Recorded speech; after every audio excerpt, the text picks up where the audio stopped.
to the doctor and I got the bad news that I am sure many of you have. Mr. Dryden, you have cancer. And when I got my breath back, I said, okay, doc, what are we going to do about this?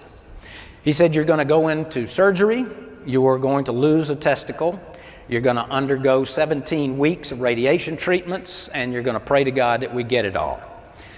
And I said, but that sounds uncomfortable.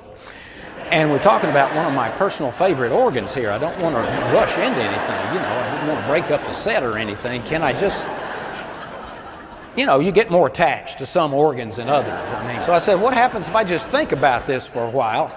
He said, you'll die. I said, boy, I'm gonna miss you, little buddy. I did not let stress take over the situation. I controlled it from the start. The things that I could do nothing about, that I had to leave over to God and to the amazing wizards in the medical profession, I was happy to hand that to them. Sure, you do your job. Things I could control, I was there, folks. But there was one thing I was thinking, you know, if I'm not doing all I can. They found that laughter and having a good attitude and sense of humor can actually help your body. Well, I'd be the dumbest comedian in the world if I didn't get as many laughs as I could. My doctor asked me if I wanted him to implant a plastic prosthesis so I would look the same. I said, why, doc? Don't you think my friends will recognize me? Not planning to put a bunch of photos up on Facebook, I can tell you. I got laughs from my radiation mistress.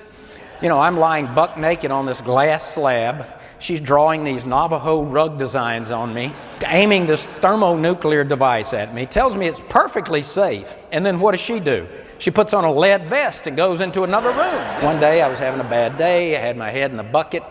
The lady came over and said, Mr. Dryden, how you doing? I said, well, I puked up about everything, but I think I found my class ring.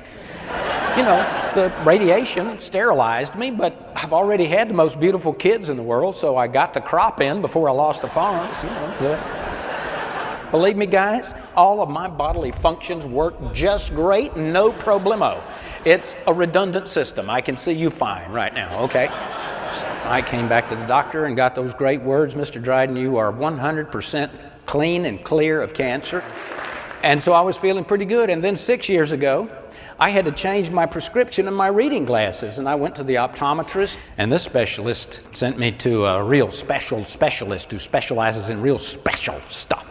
He said, Mr. Dryden, I don't know how to tell you this, but you're one of only 6 out of 1 million people in North America every year who get a malignant melanoma on the back of your eyeball. I said, well, lucky me. I said, gee, doc, I'm having no luck at all with these round organs. Geez. Only 10 years ago, the only thing we knew to do in a case like this is to pop the eye out. We have learned how to sew a radioactive button on the back of your eyeball and nuke that sucker from behind. I said, sew something on my eyeball, oh goody. You know how they get to the back of your eyeball to work on it?